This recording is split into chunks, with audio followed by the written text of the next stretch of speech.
1945 में क्रिसमस की रात अमेरिका के वेस्ट वर्जीनिया में एक ऐसा वाकया हुआ जिसे आज भी याद किया जाए तो रूह कांप उठती है।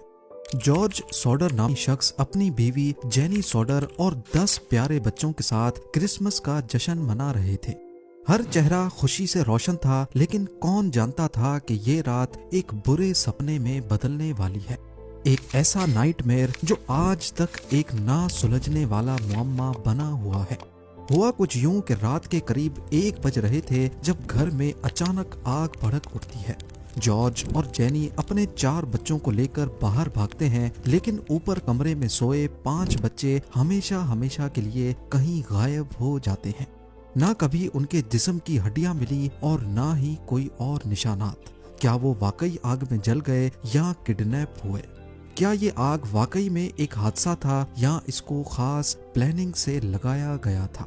ज़ेम टीवी की वीडियोस में एक बार फिर से खुशामदीद। नाजरीन, ये सिर्फ एक कहानी नहीं बल्कि एक ऐसा राज है जो आज भी दुनिया को हैरान किए हुए है।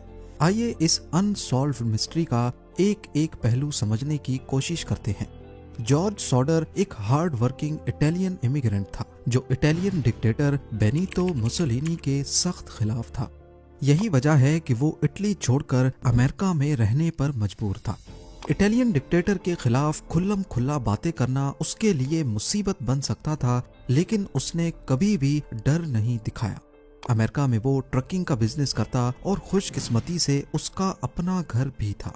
उसकी बीवी जेनी सॉडर एक डेडिकेटेड हाउसवाइफ थी जो अपने बच्चों को प्यार और डिसिप्लिन के साथ संभालती थी। 24 दिसंबर 1945 क्रिसमस के दिन सॉडर के बच्चे अपने नए खिलौनों के साथ खेल रहे थे। रात होती है और ऊपर के कमरे में 5 बच्चे अपने बिस्तर पर सोने के लिए चले जाते हैं। रात के करीब 1 बजे जेनी को घर में धुआं महसूस होता है। जब वो देखने जाती है तो मालूम पड़ता है कि किचन में किसी वजह से आग लग चुकी है। जॉर्ज और जेनी अपने 4 बच्चों के साथ बाहर निकलते हैं, लेकिन ऊपर के कमरे में सोए 5 बच्चे अंदर ही रह जाते हैं। जॉर्ज ने उनको बचाने की हर मुमकिन कोशिश की। जब जॉर्ज सॉडर 2nd फ्लोर की विंडो की तरफ भागा तो उसने देखा कि उसकी सीढ़ी अपनी जगह से गायब थी। फिर सोचा कि वो अपने कोयले के ट्रक का इस्तेमाल करके खिड़की तक पहुंच जाए, लेकिन जब इग्निशन ऑन किया तो ट्रक भी स्टार्ट नहीं हुआ और दूसरा ट्रक भी काम नहीं कर रहा था। जो लोग वहां मौजूद थे उन्होंने फेयरविल फायर डिपार्टमेंट को कॉल करने की कोशिश की, लेकिन बदकिस्मती से कोई जवाब नहीं मिला। बाद में जब किसी तरह फायर चीफ से कांटेक्ट हुआ तब भी फायर ब्रिगेड हादसे के 7 घंटों के बाद पहुंची। सबको लग रहा था कि किसी वजह से घर में आग लगी जिसमें 5 बच्चे जलकर इस दुनिया से चले गए। पर यह केस जितना देखने और सुनने में नॉर्मल लग रहा था, ये उतना ही ज्यादा पेचीदा भी था। अगली सुबह जब इन्वेस्टिगेशन शुरू हुई तो ऑफिशियल्स ने भी ऐसा ही कुछ बयान देकर केस को क्लोज कर दिया। उनका कहना था कि आग लगने की वजह से बच्चे जलकर खत्म हो गए हैं। पर यह बात सबकी समझ से बाहर थी, क्योंकि इंसानी जिस्म की हड्डियां 800 डिग्री सेल्सियस के टेम्परेचर में भी राख नहीं बन सकती। खास तौर पे हड्डियों के वो हिस्से जिसमें कैल्शियम होता है, जिसमें इंसानी दांत भी शामिल हैं, वो तो फर्नेस के अंदर भी राख नहीं बनते। तो फिर ये कैसे हो गया कि सॉडर के घर में आग लगने से 1 नहीं 2 नहीं पूरे 5 बच्चों की ना हड्डियां मिली ना ही कोई दांत। बाद में फॉरेंसिक जांच से भी ये बात कंफर्म हो गई कि आग लगने की ड्यूरेशन, उसका दौरानिया इतना ज्यादा नहीं था कि हड्डियों को राख बना सके। ये बात काफी तशवीशनाक थी। तभी इन्वेस्टिगेशन रिपोर्ट को सॉडर फैमिली ने उठते साथ ही रिजेक्ट कर दिया। इन्वेस्टिगेशन टीम ने आग लगने की वजह किचन में शॉर्ट सर्किट बताई, लेकिन जॉर्ज सॉडर का कहना था कि उसने हाल ही में सारी नई वायरिंग करवाई थी और सवाल ही पैदा नहीं होता कि उसमें कोई खामी रह गई हो।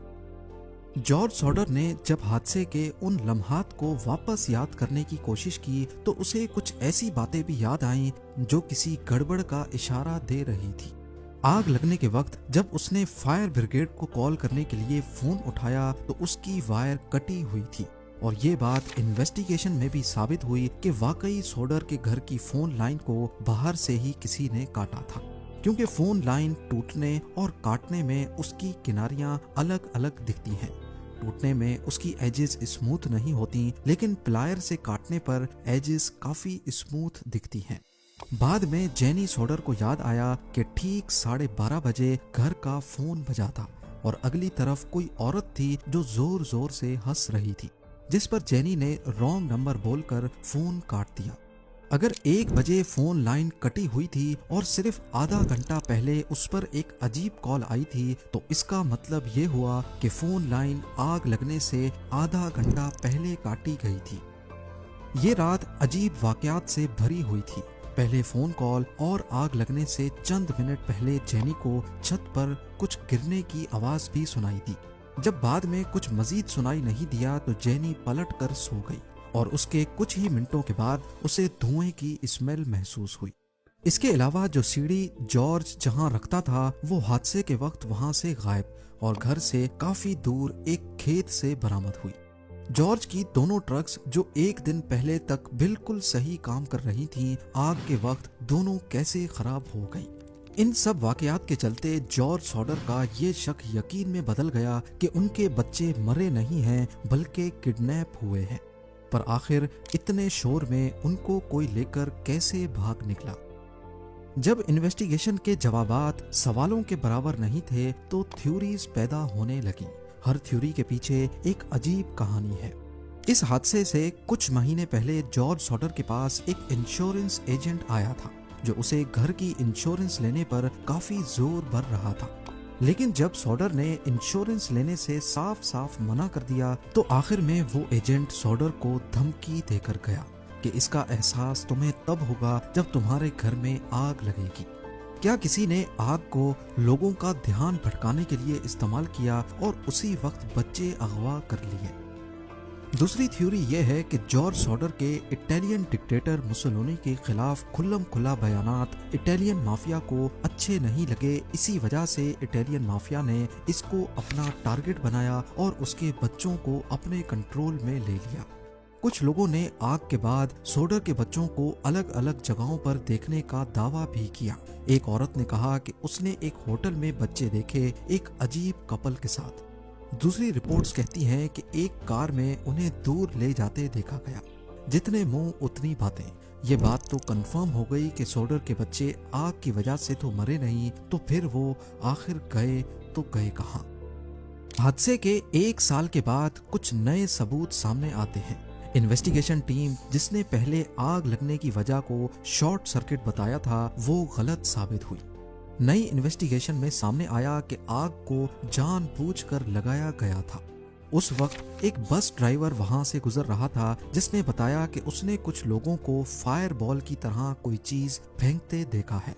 कुछ महीने बाद जब बर्फ पिघल गई तो घर के पास से रबड़ की तरह का एक गोल ऑब्जेक्ट भी मिला जिसे पाइनएप्पल बॉम्ब कहा जाता है। जेनी को आग लगने से चंद मिनट पहले की वो आवाज याद आ गई जो उसे छत पर किसी चीज के गिरने की वजह से आई थी। शायद वो यही पाइनएप्पल बॉम्ब था। जॉर्ज और जेनी ने अपनी जिंदगी इस मिस्ट्री का जवाब ढूंढने में लगा दी। उन्होंने कोई कसर नहीं छोड़ी और हर पॉसिबल लीड को फॉलो भी किया। उन्होंने एक बड़ा बिल बोर्ड बनवाया जिसमें मिसिंग बच्चों की तस्वीरें और एक रिवॉर्ड का वादा भी किया। करीब 20 सालों के बाद 1960s में जेनी को एक लेटर मिलता है। इस लेटर में एक आदमी की तस्वीर थी जो उनके बेटे लुइस से काफी मिलता जुलता था और लेटर में सिर्फ इतना लिखा था, Louis Sauder, I love brother Frankie.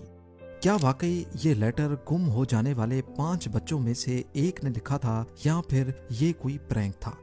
George और जेनी ने एक प्राइवेट डिटेक्टिव हायर किया जो इस लेटर को इन्वेस्टिगेट करेगा, लेकिन लुइस सॉडर का कोई अता पता नहीं मिला। एक एक करके साल गुजरते गए लेकिन ये मिस्ट्री सुलझ ना सकी। जॉर्ज सॉडर का इंतकाल 1969 में हुआ।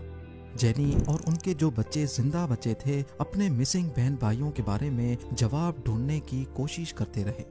जॉर्ज की मौत के बाद जेनी ने फैमिली का घर नहीं छोड़ा। उसने घर के इर्द गिर्द फेंसिंग लगाई और नए कमरे बनवाए। अपनी जिंदगी के बाकी दिनों में वो हमेशा गम की वजह से काले कपड़े पहनती थी। 1989 में जेनी की मौत के बाद फैमिली ने वो पुराना और घिस चुका बिल बोर्ड जो मिसिंग बच्चों के लिए लगाया गया था आखिरकार उतार दिया। क्या सॉडर बच्चे एक ट्रेजेडी का शिकार हुए या किसी बड़ी साजिश का हिस्सा बने? ये एक ऐसा राज है जो शायद कभी सॉल्व नहीं हो पाएगा। उम्मीद है जेम टीवी की ये वीडियो भी आप लोग भरपूर लाइक और शेयर करेंगे। आप लोगों के प्यार भरे कमेंट्स का बेहद शुक्रिया। मिलते हैं अगली शानदार वीडियो में।